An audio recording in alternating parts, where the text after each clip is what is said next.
Shalom, apa kabar Bapak Ibu yang dikasihi Tuhan? Berharap keadaan kita semua dalam sukacita, sehat, dan hari ini sudah siap untuk bersama dalam renungan malam edisi tanggal 11 Februari 2023. Firman Tuhan tertulis dalam kitab Ulangan pasal 30 ayat yang pertama hingga yang ke-10. Dan bagian ayat yang saya tekankan dalam renungan ini adalah pada ayat yang pertama dan kedua. Saya baca demikian bunyi firman Tuhan. Maka apabila segala hal ini berlaku atasmu, yakni berkat dan kutuk yang telah kuperhadapkan kepadamu, dan engkau menjadi sadar dalam hatimu di tengah-tengah segala bangsa, kemana Tuhan Allahmu menghalau engkau. Dan apabila engkau berbalik kepada Tuhan Allahmu dan mendengarkan suaranya sesuai dengan segala yang kuperintahkan kepadamu pada hari ini, baik engkau maupun anak-anakmu dengan segenap hatimu dan dengan segenap jiwamu, maka Tuhan, dan seterusnya. Bapak Ibu yang dikasihi oleh Tuhan Yesus Kristus, bangsa Israel adalah bangsa pilihan Allah. Bangsa Israel adalah bangsa yang telah ditentukan Allah sejak semula. Karena itu ketika Allah berjanji, maka janji itu akan selalu ditepati. Tetapi dalam perjalanan iman, bangsa Israel seringkali melakukan hal-hal yang tidak menyenangkan Allah, di mana mereka seringkali berpaling kepada ilah-ilah atau dewa-dewa. Dan dengan kasih-Nya, Allah memberikan bentuk disiplin kepada bangsa Israel. Dia memilih bangsa lain untuk memberikan hukuman agar bangsa Israel sadar atas setiap kesalahan yang diperbuat.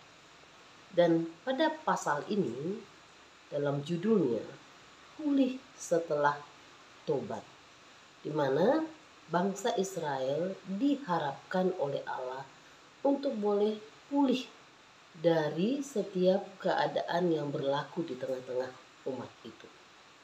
Bangsa Israel harus menyadari bahwa Allah begitu mengasihi mereka, dan di tengah pendisiplinan atau ajaran atau hukuman yang telah diterima bangsa Israel, keinginan Allah hanya satu: bagaimana bangsa ini menyadari bahwa di luar Allah mereka tidak bisa berbuat apa-apa. Itulah sesungguhnya keinginan Allah bagi umatnya. Demikian juga untuk setiap orang. Orang di dunia ini adalah orang berdosa. Itu jelas tertulis dalam kitab Roma pasal 3 ayat 23.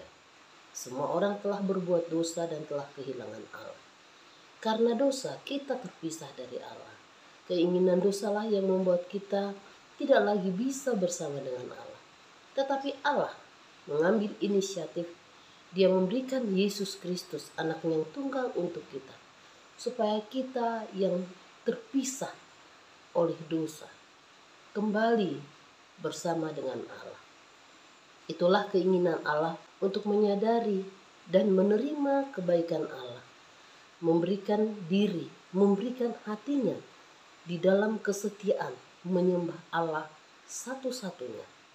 Dan ketika kita menyadari bahwa apa yang boleh kita terima selama ini adalah pemberian Allah, itulah kiranya yang boleh membuat kita sadar bahwa hanya bersama Allah kita bisa berjalan dengan baik. Dan di dalam kekuatan Allah, hal-hal yang boleh kita alami di dunia ini, rasa sakit, kesedihan atau duka, permasalahan ekonomi, atau banyak hal yang boleh kita alami di mana kita berjuang bersama Allah. Ingatlah, Allah menginginkan kesetiaan dari kita. Allah menginginkan ketergantungan kita kepadanya. Allah menginginkan agar kita mengandalkan Dia di segenap kehidupan kita. Dan Allah dengan tangan terbuka akan menerima kita, akan memberikan kita tuntunan, bimbingan, sehingga kita boleh melihat bagaimana Allah akan membentuk kita sedemikian rupa. Dipulihkan setelah tobat. Itulah yang dirindukan oleh Allah, bahwa Allah tidak menginginkan setiap orang tetap tinggal di dalam dosanya, melainkan berbalik kembali kepada Allah, berpaling kepada Allah, mengutamakan Allah, hanya mempercayakan hidup kepada Allah saja.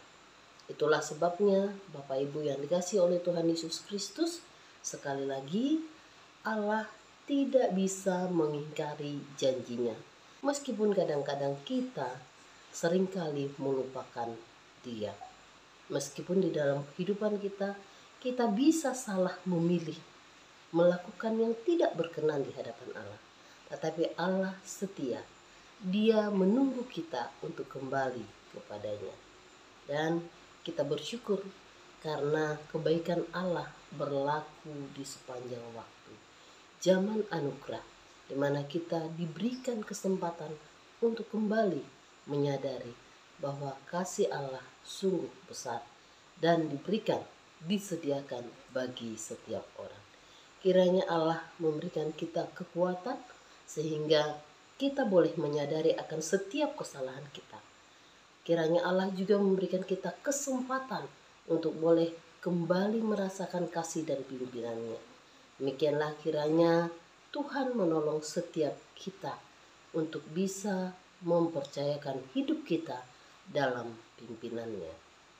Dan jangan ragu untuk menerima uluran kasih Allah, sebab hati kita yang boleh percaya kepadanya akan menerima kebaikan-kebaikan Allah di sepanjang hidup kita. Selamat mengikut Tuhan. Tuhan Yesus memberkati. Amin. Mari kita berdoa. Terima kasih ya Allah atas kebaikan-Mu. Terima kasih atas kesetiaan-Mu di dalam hidup kami. Terima kasih karena Engkau begitu sabar di dalam menantikan kami untuk berbalik kepadamu. Ampunilah kami jika seringkali kami hanya melakukan keinginan hati kami. Tapi hari ini ketika firman Tuhan boleh kami dengarkan bersama, kami sungguh menyadari betapa besar kasih-Mu bagi kami ya Allah. Pimpinlah kami, tuntunlah kami. Biarlah kami menjadi umat kesayangan-Mu, umat yang boleh menjalankan kehidupan ini di dalam kebenaran-Mu. Terima kasih ya Allah. Biarlah kami memuji Engkau di sepanjang hidup kami. Terpuji-puji nama-Mu di dalam nama Yesus Kristus, Allah yang hidup. Amin.